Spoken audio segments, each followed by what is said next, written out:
For 36 years, from 1787 to 1823, wealthy families throughout colonial America dispatched their troublesome sons to St. Augustine Seminary in Virginia for religious education and spiritual correction.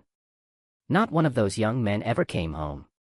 Church records indicate 247 students were enrolled during this period, yet not a single one graduated as an ordained priest. Their fate remained an utter mystery until 1998, when renovation workers uncovered documents showing the seminary was actually an elaborate prison and extortion scheme masquerading as religious education. Few channels have the courage to recount this story because the Sterling family's influence still runs deeper than most people comprehend. Before we proceed with the tale of Father Edmund Sterling and his unholy seminary, make sure to subscribe to this channel and hit that notification bell. Content like this is only for true mystery investigators. And tell us in the comments, from which state are you listening to this account? The Sterling family had always known that knowledge was the most dangerous inheritance of all. Colonial Virginia in 1787 was a place of vast plantations, growing tobacco fortunes, and families whose wealth relied on secrets better left buried. The Tidewater region, with its maze of rivers and isolated estates, offered perfect cover for those who preferred to conduct business away from prying eyes. It was here in Henrico County that the Sterling family established themselves as pillars of both commerce and faith. Born in 1751, Edmund Sterling was the third son of a tobacco merchant who had built his fortune through methods polite society chose not to examine too closely. Unlike his brothers, who inherited the family's legitimate businesses, Edmund was gifted with something far more valuable, an understanding of human nature's darkest corners and a surgical precision in exploiting them. When he announced his plan to found a Catholic seminary in Protestant Virginia, his family saw it as an embarrassing religious fervor. They never imagined it would become the foundation of the most profitable criminal enterprise in colonial America. St. Augustine Seminary was constructed in 1786 on 340 acres of dense woodland, far enough from Richmond to ensure privacy, yet close enough for wealthy families to visit their sons. Gothic stone buildings, imported craftsmen, and a genuinely impressive library gave it the appearance of scholarly legitimacy. Edmund Sterling, who had studied briefly at the College of William and Mary before claiming a religious calling, styled himself as Father Sterling and surrounded himself with a small staff of men whose past credentials were as questionable as their present loyalties. The seminary's reputation spread swiftly through Virginia's elite networks. Here was a Catholic institution run by a man of impeccable breeding, offering to educate young men who had proven problematic for their families, sons who asked too many questions about business practices, who had witnessed things they shouldn't have, or who possessed information capable of destroying family fortunes. The seminary promised not just education, but discretion, isolation, and, most importantly, transformation. What these families didn't realize was that Father Sterling had no intention of educating their sons in theology. He was far more interested in educating himself about their family secrets, their business dealings, and, most crucially, exactly how much they would pay to keep certain information buried forever. The first students arrived in the spring of 1787, 12 young men between 16 and 23, sent by families whose names appeared on shipping manifests, land deeds, and government contracts throughout Virginia and the Carolinas. Each family paid a substantial enrollment fee of £50 enough to build a small house, and promised additional contributions for their son's spiritual development. They believed they were investing in discretion and redemption. In reality, they were financing their own destruction. The autumn of 1789 brought the first hint that something at St. Augustine Seminary was fundamentally wrong, though it would take decades for anyone to piece together the full scope of Father Sterling's operation. Jonathan Whitmore, eldest son of a Charleston shipping magnate, had been enrolled at the seminary after discovering discrepancies in his father's cargo manifests, discrepancies suggesting the family business included more than tobacco and rice. When October passed without the customary letter home, the Whitmore family sent their trusted overseer, Thomas Hartwell, to check on their son's progress. What Hartwell found at St. Augustine defied explanation. The seminary appeared to be functioning normally. He could hear evening prayers from the chapel, see light in the study hall windows, observe the daily routines of a religious institution. But when he asked to see Jonathan specifically, Father Sterling's response was peculiar. The young man was in deep spiritual retreat, Sterling explained, having experienced a profound religious awakening that required complete isolation from worldly concerns, including family correspondence. Hartwell, a man with 30 years' experience managing the Whitmore family's delicate affairs, recognized evasion when he heard it. He requested to at least glimpse Jonathan during evening prayers, to assure the family of his well-being. Father Sterling agreed, but with an odd condition: Hartwell must observe from the back of the chapel, in shadow, and must not attempt to make contact. That evening, as twilight gathered around the stone walls of St. Augustine, Hartwell positioned himself in the chapel's rear alcove. What he witnessed would haunt him for the rest of his days, though he would never fully understand what he had seen. The young men filing into evening prayers moved with an unnatural uniformity, their faces bearing expressions of serene compliance that seemed almost vacant. They responded to the liturgy in perfect unison, never glancing toward the visitors' section, never showing the restlessness or individual quirks expected from young men confined together. Most disturbing of all, when Hartwell counted the participants, he found only 19 figures in the pews, though Father Sterling had claimed 37 students were enrolled. Among those 19 faces in the dim candlelight, Hartwell thought he recognized Jonathan Whitmore. But the young men who had left Charleston as a spirited, rebellious heir now sat with the glassy devotion of someone who had forgotten his own name. When Hartwell returned to Charleston and reported his observations, the Whitmores faced an impossible choice. Their son appeared alive and well, receiving the spiritual guidance they had requested. But something fundamental had changed in him, and demanding his immediate return might provoke questions about why he had been sent away in the first place. The Whitmores chose silence, exactly as Father Sterling had calculated they would. They continued their payments to St. Augustine Seminary, telling themselves and their social circle that Jonathan had found his calling in religious life. It was easier than confronting the alternative, that they had delivered their firstborn son into the hands of something far worse than the scandal they had sought to avoid. In the following months, similar scenes played out across Virginia's network of powerful families. Sons sent to St. Augustine for spiritual correction were writing letters home, but the letters were strangely uniform in their expressions of devotion and contentment. Parents who visited found their children changed in ways that couldn't quite be articulated, more compliant, less curious, eerily at peace with their circumstances. None of these families spoke to each other about their concerns. The very reason their sons had been sent to St. Augustine ensured that silence was preferable to investigation. And Father Sterling counted on that silence as carefully as he counted the increasing fees he charged for their sons' continued spiritual development. As the 1790s progressed, St. Augustine Seminary's reputation grew among Virginia's elite circles, but always in whispered conversations and coded recommendations. The institution had become something unique in colonial society, a place where inconvenient sons could be sent without the social stigma of public scandal or the permanent separation of disinherited aunts. The families who used Father Sterling's services found themselves trapped in a web of mutual complicity. Each had sent a son to St. Augustine for reasons they couldn't publicly acknowledge, creating a network of shared secrets that bound them to silence. The Randolph family enrolled their youngest after he discovered his uncle's slave trading violated both Virginia law and family reputation. The Carters sent their heir apparent when he began asking questions about missing tenant farmers on their Rappahannock plantations. The Byrds delivered their son after he witnessed a midnight meeting connecting his father to a series of accidental deaths among business rivals. What none of these families realized was that Father Sterling was methodically documenting every secret, every scandal, every piece of compromising information that had led to their son's enrollment.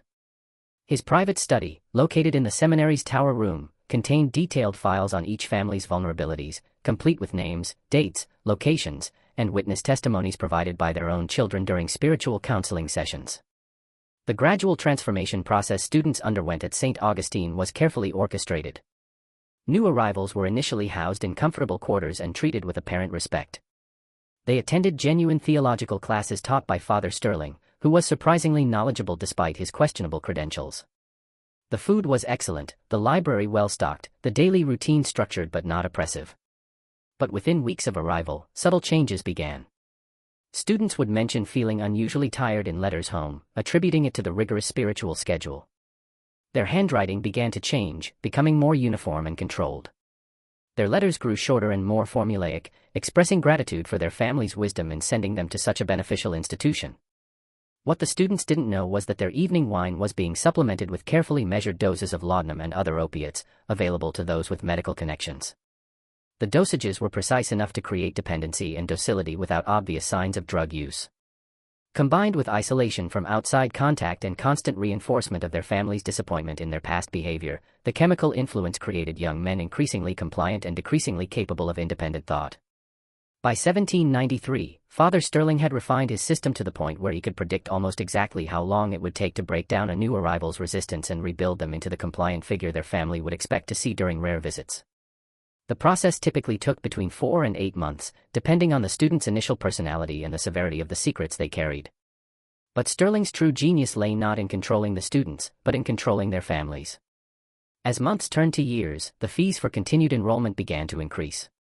What had started as an annual tuition of £50 sterling gradually escalated to hundreds, then thousands of pounds, justified by expanded spiritual programs and advanced theological studies. Families found themselves paying not just for their sons' education, but for their continued silence about family secrets extracted during those early counseling sessions.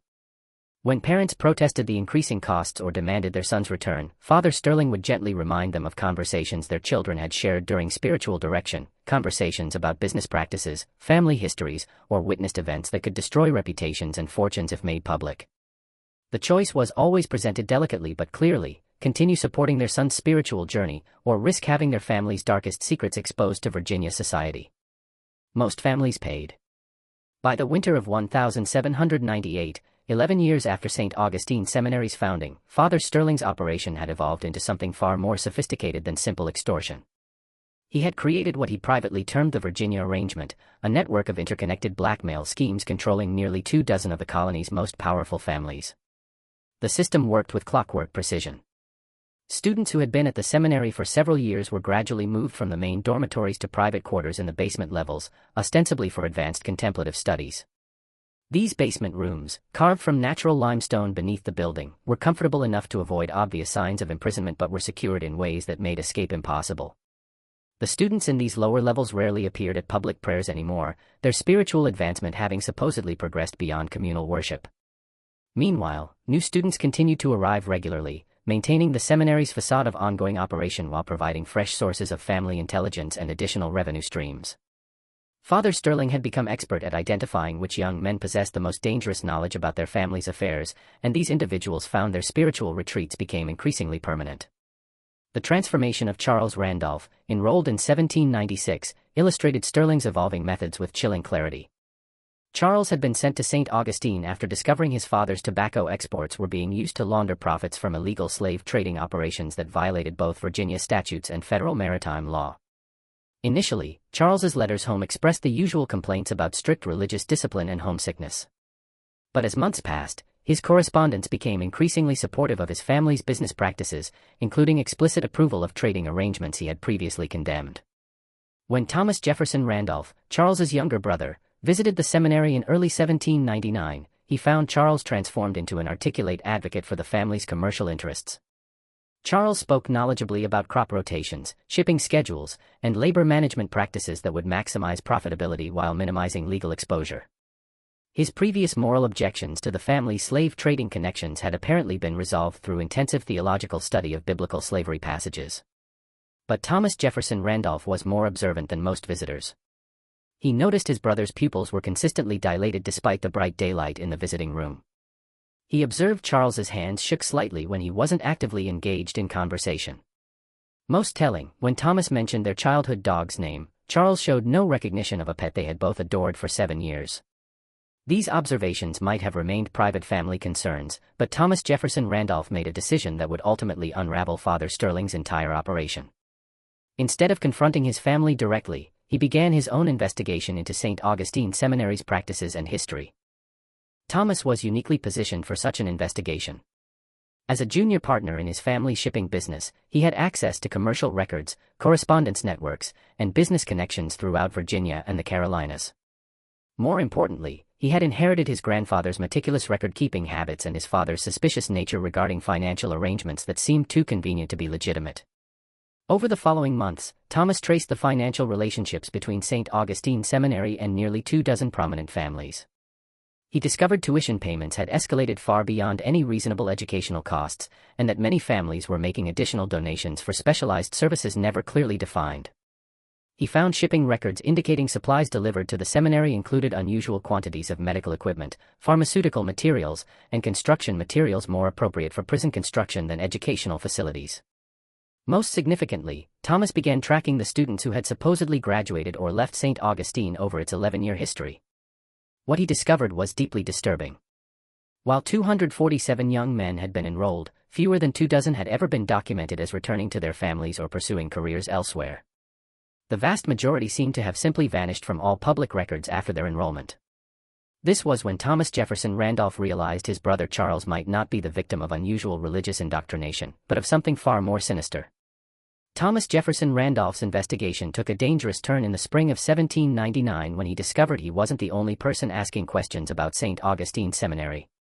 Through his shipping connections, he learned several other families had privately commissioned discreet inquiries into the institution, all reporting similar concerns about their sons' transformations and the seminary's ever-increasing financial demands. But these families were discovering what Thomas had already suspected. Investigating Father Sterling meant risking exposure of the very secrets that had led them to send their sons away in the first place. Every inquiry opened doors most families preferred to keep locked forever. The breakthrough came when Thomas connected with Martha Henley, the widow of a Williamsburg physician who had died under suspicious circumstances in 1797.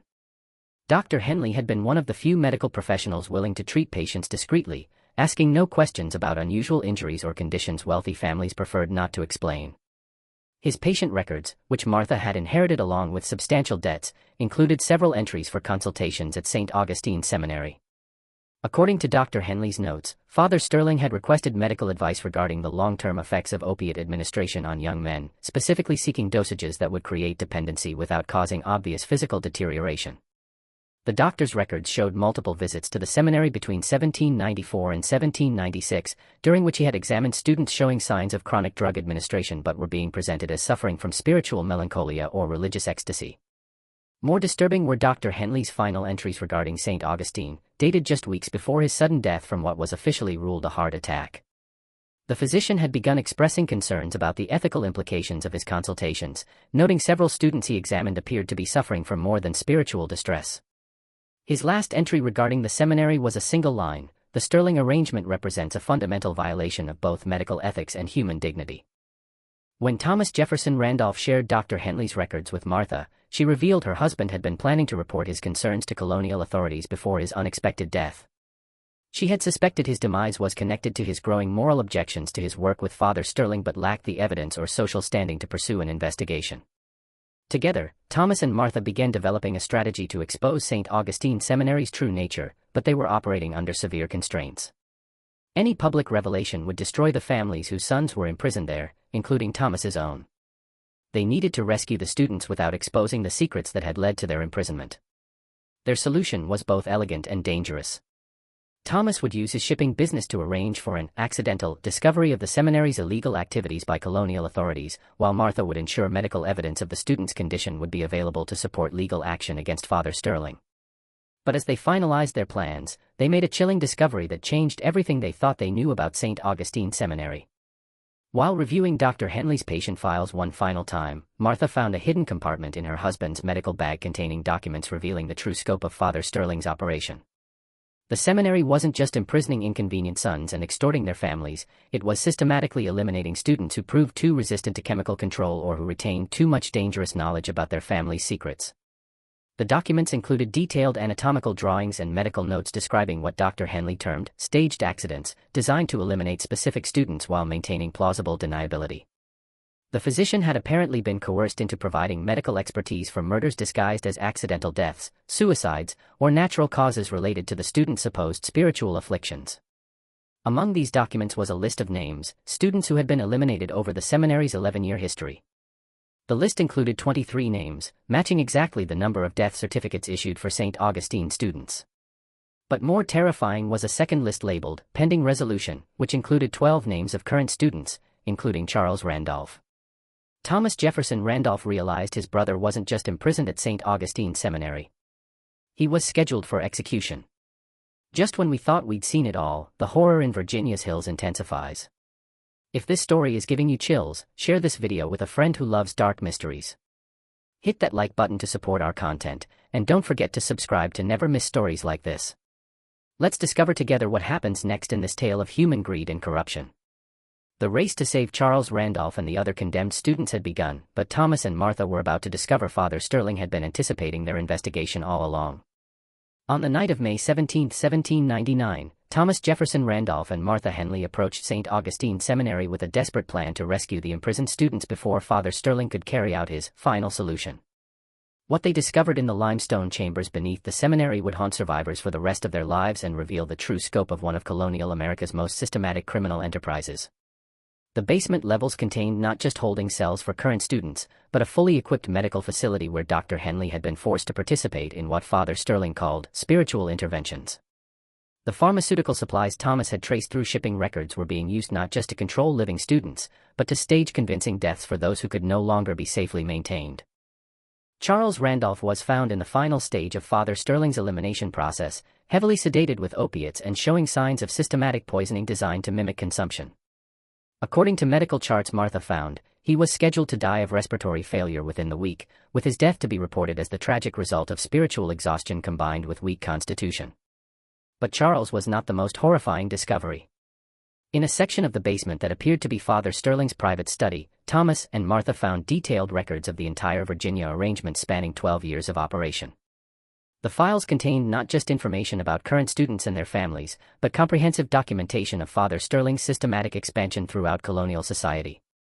The operation had grown far beyond simple extortion.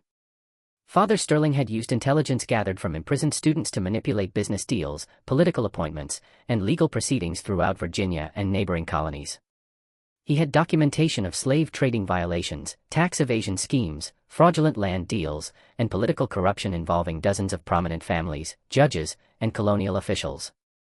More chilling was the discovery that Father Sterling had been selling some of this information to British agents operating in the colonies, effectively making St. Augustine Seminary a center for espionage against American commercial and political interests. The fees paid by families had been supplemented by substantial payments from British intelligence services seeking compromising information about colonial leadership. But the most devastating revelation was contained in Father Sterling's personal correspondence with his British contacts. The letters revealed the entire seminary operation was designed not just for profit, but as part of a systematic effort to destabilize colonial society by compromising and controlling influential families.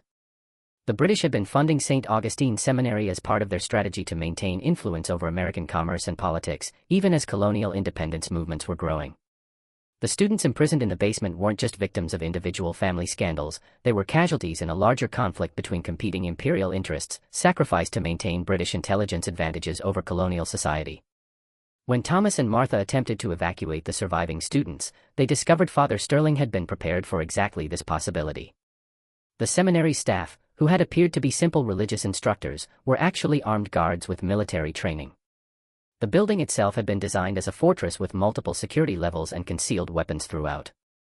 The confrontation that followed revealed Father Sterling's true nature, neither religious fanatic nor simple criminal, but a sophisticated intelligence operative who had used religious authority and family desperation to create one of the most effective espionage networks in colonial America.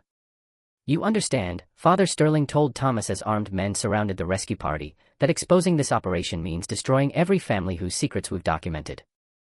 Your own family's slave trading violations alone would result in criminal prosecution, financial ruin, and social disgrace lasting generations." He gestured toward files containing documentation of the Randolph family's illegal activities. "Your brother Charles possesses detailed knowledge of shipping manifests, financial arrangements, and business relationships that could destroy not just your family, but dozens of others throughout Virginia's commercial network. His continued existence represents an unacceptable risk to operations benefiting the Crown's interests in maintaining colonial stability." Thomas realized Father Sterling wasn't just threatening individual families, he was threatening to expose a network of corruption that would destabilize Virginia's entire social and economic structure. The choice wasn't between saving his brother and protecting his family's reputation. It was between preserving colonial society's facade of legitimacy and revealing the systematic corruption that made that society function. "The choice is simple," Sterling continued. "Allow us to complete our arrangements with the students currently in residence, and their families' secrets remain protected. Attempt to interfere, and we release documentation that will destroy the reputation and financial stability of every prominent family in Virginia." But Thomas Jefferson Randolph had spent months preparing for this confrontation, and he had not come to St. Augustine Seminary alone. The resolution of the St. Augustine Seminary crisis required sacrifices that would reshape Virginia's political and social landscape for decades to come. Thomas Jefferson Randolph's investigation had led him to a conclusion Father Sterling never anticipated, that the only way to destroy the seminary's operation was to expose the very corruption it was designed to exploit and protect. Working with Martha Henley and a small group of colonial officials who had discovered their own families were being compromised by Sterling's intelligence network, Thomas developed a strategy that would sacrifice their social standing to save their children and destroy British intelligence operations in Virginia. On the morning of May 18, 1799, coordinated raids by Colonial militia seized St. Augustine Seminary and arrested Father Sterling along with his staff of British agents. Simultaneously, Thomas Jefferson Randolph and 17 other prominent Virginia families publicly confessed to the illegal business practices, political corruption, and social violations that had made them vulnerable to Sterling's operation. The public revelations devastated Virginia's social order. Families that had dominated colonial commerce and politics for generations faced criminal prosecution, financial ruin, and social ostracism. The Randolph family's confession regarding their slave trading violations led to the largest criminal investigation in Virginia's colonial history, ultimately exposing systematic violations of both colonial law and federal maritime regulations by dozens of prominent families. But the strategy worked. By voluntarily exposing their own secrets, the families involved removed Father Sterling's primary leverage and eliminated the British intelligence advantage the seminary had provided. The confessions were carefully coordinated to reveal criminal activities while protecting information that could compromise colonial military or political interests in growing tensions with Britain. Charles Randolph and 18 other students were rescued from the seminary's basement chambers, though their physical and psychological recovery would take years. The medical treatments they had received left several with permanent neurological damage, and all struggled with opiate dependency requiring ongoing supervision. Charles never fully recovered memories of the years before his enrollment and retained the personality changes that made him compliant with his family's business interests rather than critical of their ethics. 23 bodies were discovered in unmarked graves on the seminary property, confirming Father Sterling's operation had been systematically murdering students who proved too difficult to control or who retained too much dangerous knowledge. The victims included sons from some of Virginia's most prominent families, young men whose deaths had been explained as resulting from spiritual exhaustion, consumption, or other natural causes. Father Sterling himself disappeared during the raid. Despite extensive searches, neither he nor several key associates were ever found, leading to speculation they escaped to British territory or were evacuated by their intelligence handlers. The mystery of their fate persisted for decades, contributing to ongoing fears similar operations might be continuing elsewhere. The exposure of the Virginia arrangement had consequences extending far beyond the immediate families. Revelations about British intelligence operations in colonial society contributed to growing tensions between American colonists and British authorities, accelerating political movements that would lead to the War of 1812. Several families compromised by Sterling's operation became strong supporters of American independence movements, seeking to prevent future foreign manipulation. More immediately, the scandal led to systematic reforms in Virginia's commercial and legal systems. New regulations were implemented to prevent the kind of systematic corruption that made Sterling's operation possible, and oversight systems were established to monitor religious and educational institutions receiving students from multiple families. Perhaps the most lasting impact was its effect on how Virginia's elite families raised their children. The tragedy demonstrated family secrets could be turned into weapons against those who kept them, and that protecting children sometimes required exposing the very scandals parents sought to hide. Thomas Jefferson Randolph never fully recovered from discovering his family's commercial success was built on systematic criminal activity and that his brother had been sacrificed to protect those crimes. Though Charles survived, the relationship between the brothers was forever changed by the knowledge of what their family had been willing to sacrifice to maintain their social position. The ruins of St. Augustine Seminary stood empty for nearly 50 years after the scandal, with local residents reporting strange sounds and unexplained lights in the abandoned buildings. When the property was finally purchased for development in 1847, workers discovered additional underground chambers not found during the original investigation, along with documents suggesting Sterling's operation had been even larger and more systematic than previously understood. This mystery shows us how the pursuit of social respectability and financial success can corrupt even the most fundamental bonds of family loyalty and religious faith. When families become willing to sacrifice their own children to protect their secrets, they create vulnerabilities exploitable by those who understand desperation makes people capable of almost anything. What do you think of this story? Do you believe everything was revealed about the Sterling family's operation, or might other secrets still be hidden in Virginia's hills? Leave your comment below. If you enjoyed this tale and want more horror stories like this, subscribe, hit the notification bell, and share with someone who loves mysteries. The darkness of human greed runs deeper than most people realize, and only the bravest souls dare to explore its depths.